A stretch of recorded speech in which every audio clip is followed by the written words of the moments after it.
सर्वप्रथम सर्व मतदारांना आज भोगीचा दिवस आहे आणि मग येणाऱ्या 2 दिवसानंतर जी मकर संक्रांत आहे त्याबद्दल सर्व नागरिकांना खूप खूप मनापासून शुभेच्छा।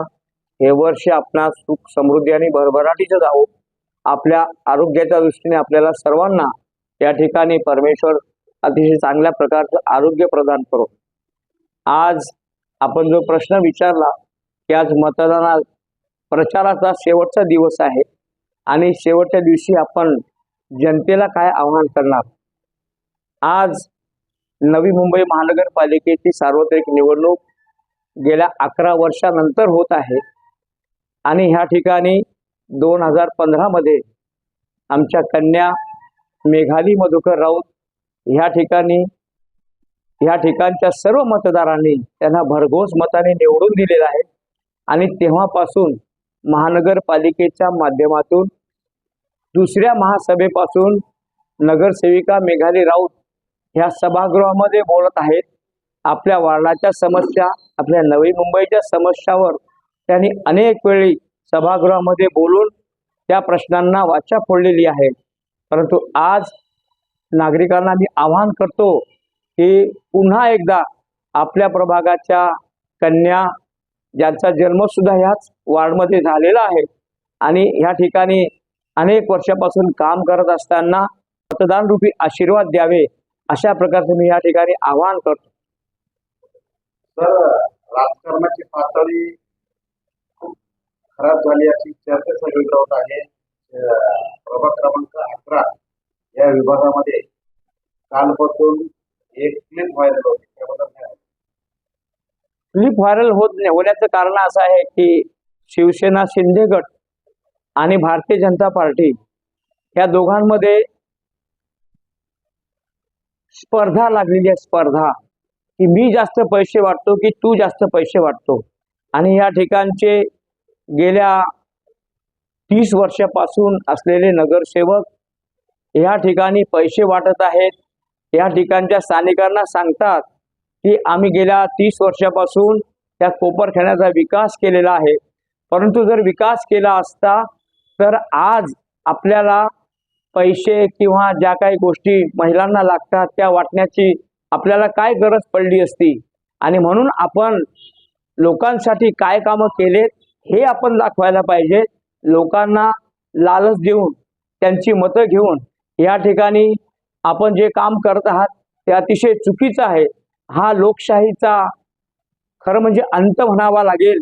कारण जर काल या ठिकाणचे 30 वर्षापासूनचे नगरसेवक असलेले या आपल्या कोपरखैरणे सेक्टर 2 मध्ये प्रभाग क्रमांक 11 मध्ये आले होते आणि त्यांनी सांगितलं की मी आपल्याकडे फुकट मत मागायला आलो नाही। याचा अर्थ काय होतो हे सर्व जनतेने समजून घ्यावं। कारण तुमचं एक मत मी फुकट मागत नाही म्हणजे ह्याचा अर्थ मी काय तुमच्यासाठी काय केलेलं आहे किंवा मी पैसे दिलेले आहेत म्हणून मी तुम्हाला फुकट मत मागत नाही, अशा प्रकारचं त्या ठिकाणी उल्लेख केलेला आहे।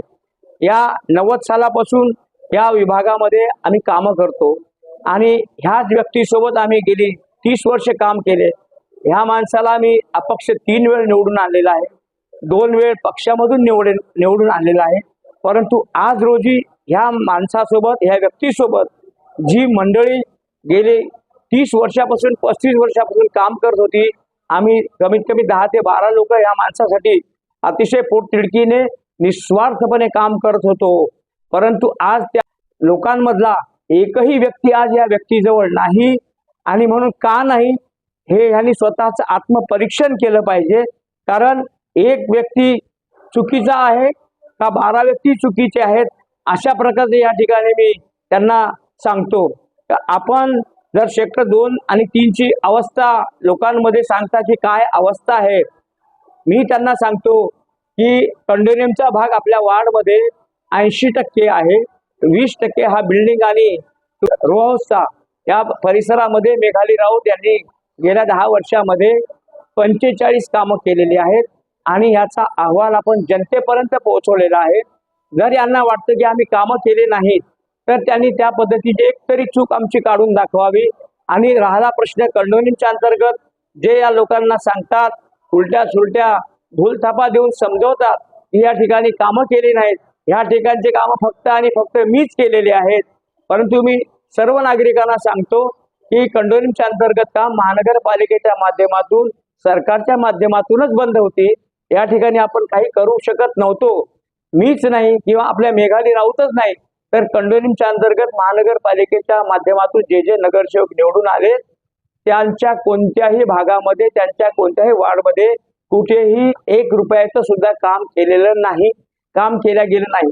हे आपणा सर्वांना निक्षून सांगतो. म्हणून अशा खोट्या बोलणाऱ्या माणसाला जर आपण या ठिकाणी निवडून दिलं तर आपल्याला अतिशय पुढे त्रास होणार आहे, एवढं लक्षात ठेवा. कोरोना काळामध्ये मी तुम्हाला सांगतो की सकाळी 9 ते संध्याकाळी 7 वाजेपर्यंत या ठिकाणी आम्ही कामं करत होतो. या माणसांनी सांगावं की कोरोना काळामध्ये एखाद्या सिंगल माणसाला सुद्धा आपण फोन केला का की बाबा तुझी तब्येत कशी आहे. हे स्वतः वार्डमध्ये कधी फिरायचे नाही, कार्यकर्त्याला सोडून द्यायचे. कार्यकर्ता मेला तरी चालेल, पण आपण माझे एसी मध्ये बसून आपण त्याचा उपभोग घ्यायचा. आणि घरात बसल्यानंतर सुद्धा आम्हाला असं कळालं की यांना 2-2 वेळ कोरोना झालेला आहे. या ठिकाणचे दुसरे जे भारतीय जनता पार्टीचे जे उमेदवार आहेत यांना सुद्धा कोरोनाग्रस्त झालेला आहे. परंतु या प्रभागामध्ये आम्ही निर्मळ मनाने जेव्हा फिरायचो, परमेश्वराला सकाळी घरातून निघाल्यानंतर एकच बोलायचो, मागणी मागायचो की देवा आमच्याकडे सेवा करण्याची जी संधी आपण उपलब्ध करून दिलेली आहे ती सेवा करण्यासाठी आम्ही आज घरातून निघत आहोत. कुठल्याही प्रकारचं संकट आमच्यावर येऊ नये, कारण आपल्याला लोकांची सेवा करायची आहे. सेवा करण्यासाठी या ठिकाणी आपल्याला जनतेनं निवडून दिलेलं आहे. आणि म्हणून लोकांनी सुद्धा हे लक्षात ठेवलं पाहिजे की कोरोना काळामध्ये कोणत्या व्यक्ती आपल्या संपर्कात होता, कोणत्या व्यक्तीने आपल्यासाठी कामं केलेली आहेत, हे सर्व लोकांनी, नागरिकांनी या ठिकाणी लक्षात ठेवलं पाहिजे. यानंतर या ठिकाणी त्यांनी काल सांगितलं की शिवरेज लाईन, पिण्याची पाईपलाईन, रोडचे जे कामं आहेत ते या ठिकाणी झाले नाहीत. मी आज तुम्हाला सांगतो शिवरेज लाईनचं काम कंडोलीमच्या अंतर्गत सर्व नगरसेवक यांनी त्याचा पाठपुरावा केला. ह्या लोकांनी, कंडोलीमच्या बाहेरच्या लोकांनी कुठल्याही प्रकारचा पाठपुरावा केलेला नाही. या ठिकाणी कंडोलीमच्या अंतर्गत जे जे नगरसेवक होते त्यांनी याचा पाठपुरावा करून हे कामं मंजूर करून घेतलेली आहेत. परंतु आज ह्या व्यक्ती ज्या 25-30 वर्षापासून नगरसेवक आहेत हे सांगतात की आम्ही या कामाचा पाठपुरावा केलेला आहे. आणि सर्वात पहिले कंडोलीमच्या अंतर्गत नगरसेवकांनी कामं मंजूर करून घेतल्यानंतर सुद्धा ह्यांनी सर्वात पहिले बॅनर लावले की सिवरेज लाईनचे कामं मंजूर करून घेतले म्हणून. हे अतिशय खोटारडेपणा ह्या ठिकाणी ह्या व्यक्तीकडून होत आहे. लोकांनी लक्षात ठेवायला पाहिजे की आपण खोट्या माणसाला मतं द्यायचं, भूलथापा देऊन आपल्याला मतं मागण्यासाठी आलेल्या माणसाला मतं द्यायचं, की आपल्याला सांगतात की मी तुम्हाला फुकट मत मागायला आलो नाही अशा माणसाला, व्यक्तीला मतं द्यायचे. निस्वार्थपणे आपल्या संपर्कात असणाऱ्या लोकांना मतं द्यायचं, हे जनतेने आज ठरवायचं आहे. यानंतर आपल्याला मी सांगू शकतो की या विभागामध्ये, या प्रभागामध्ये, विभागात नाही तर या प्रभागामध्ये आपण 3,500 मतदाराची नोंदणी केलेली आहे. आज रोजी आपण ह्या 3,500 लोकांना मतदानाचा अधिकार मिळवून दिलेला आहे. आज नागरिकांनी लक्षात ठेवलं पाहिजे की आज आपलं मत, तर या निवडणुकीमध्ये मतदान करण्याचा आपल्याला अधिकार मिळालेला आहे, तो कोणामुळे मिळालेला आहे. आणि आपलं आज मत अशा उलटसुलट समजावून सांगणाऱ्या लोकांना, खोटारड्या लोकांना जर मत दिलं आपण, तर आपलं मत फुकट जाईल. यामुळे आपल्या सतत संपर्कात असणारे या ठिकाणी मेघाली मधुकर राऊत आणि आम्ही आणि आमच्या सर्व पदाधिकारी या ठिकाणी कोरोना काळामध्ये आम्ही या ठिकाणी लोकांना अक्षरशः आमच्या स्वतःच्या कुटुंबाची केअर न करता, काळजी न करता या लोकांसाठी झटत होतो. आणि म्हणून लोकांनी हे लक्षात ठेवलं पाहिजे की आपल्या संकट काळात कोण धावून येणार आहे. मला असं वाटतं की आज रोजी पक्षाच्या राजकारणापेक्षा आज जे कार्यकर्त्यांची निवडणूक आहे, नगरसेवक पदाची निवडणूक आहे, तर लोक हे ठरवतात की आपल्या संपर्कात असणारा, आपण अपरात्री बेरात्री कधी जर फोन केला तो फोन कोण उचलतो. आणि मला असं लोकांना सांगायचे की आपले फोन आम्ही 24 तास कधीही आमचे फोन चालू असतात, पण ह्या लोकांना जर आपण कधी 9च्या नंतर फोन लावला आपला कुठलाही संपर्क होणार नाही. मी या ठिकाणी लोकांना सांगतो. त्यामुळे लोकांनी काय करायचं हे लोकांनी ठरवायचं. नागरिकांनी ठरवायचं, मतदारांनी ठरवायचं. आणि आपल्याला सांगतो की 4 उमेदवार या ठिकाणी आपण घरातले आपल्या कुटुंबातले उभे केलेले आहेत. त्या कुटुंबाच्या बाहेर तुमच्या समोर कार्यकर्ता कोणीच नाही. तुम्ही एकही कार्यकर्ता घडवलेला नाही. आज या ठिकाणी मी नागरिकांना विचारतो, एकच प्रश्न विचारला पाहिजे की तुमच्या कुटुंबातील जर 4 लोक उभे राहत असतील या प्रभागामध्ये, तर तुम्ही एकही कार्यकर्ता घडवू शकले नाही का? तिथे आपण का कमी पडले? गेल्या 35 वर्षापासून आम्ही जे लोक त्यांच्या संपर्कात होतो, आम्ही जे लोक पोट तिडकीने कामं करत होतो, त्यातला कुठलाही एक सुद्धा माणूस ह्या व्यक्तीजवळ आज नाही. ह्याचं उत्तर लोकांनी या ठिकाणी विचारलं पाहिजे. आणि मी सर्व नागरिकांना सांगतो की आपण आपल्या काही चुकीमुळे, नागरिकांच्या चुकीमुळे पिण्याच्या पाईपलाईन ज्या पाठीमागून टाकल्या होत्या त्याचं सुद्धा या ठिकाणी टेंडर झालेलं आहे. त्याचप्रमाणे अंतर्गत आणि बाहेरील सर्व रस्त्याचं डांबरीकरण आणि कॉन्क्रिटीकरणचं काम सुद्धा या ठिकाणी मंजूर झालेलं आहे. ते सुद्धा टेंडर स्टेजवर आहे.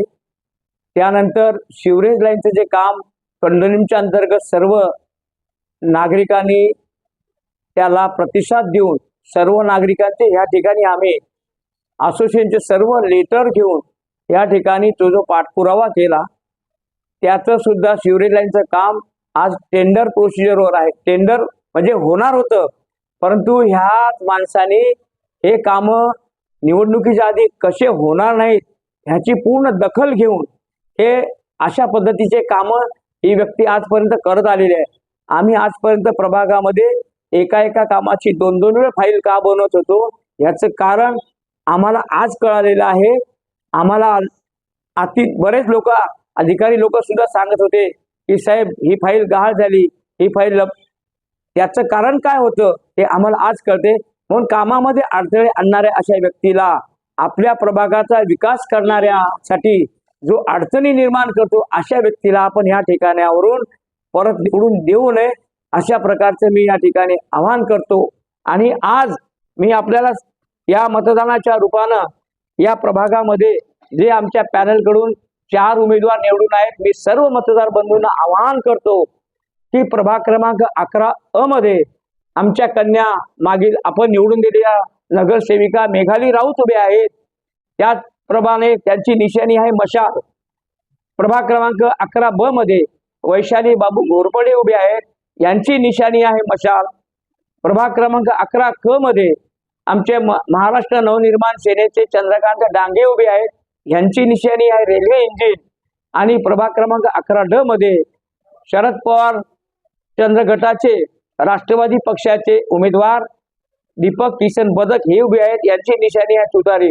आपण सर्व नागरिकांनी, मतदारांना मी हात जोडून आवाहन करतो, आपल्या संपर्कात सतत असणारे, रात्री अपरात्री आपल्याला भेटणारे, रात्री अपरात्री आपला फोन रिसीव करणारे लोक ह्या ठिकाणी आपण चांगल्या मनाने निवडून द्या. आणि अशा घराणेशाहीला चालवणाऱ्या फक्त अशा लोकांना आपण निवडून देऊ नये. जर निवडून दिलं यावेळेला आपण आपल्या आयुष्यात सगळ्यात मोठी केलेली चूक असेल, ही मी आज सर्व लोकांना आवाहन करतो. आणि म्हणून मी त्यांना सांगतो, दारात उभा करणारा नेता हवा, या ठिकाणी उमेदवार हवा, की आपल्या दारात उभा असलेला, तुमच्या सेवेसाठी तत्पर असलेला कार्यकर्ता किंवा उमेदवार हवा, हा आपण या ठिकाणी विचार करा. असं म्हणून या ठिकाणी मी सर्व जनतेला विनम्रपणे आवाहन करतो. संपूर्ण महाराष्ट्रातील ताज्या घडामोडी जाणून घेण्यासाठी सवाल महाराष्ट्राला सबस्क्राईब करा आणि दाबा बेल आयकॉन आमच्या रोजच्या अपडेट्स पाहण्यासाठी. धन्यवाद.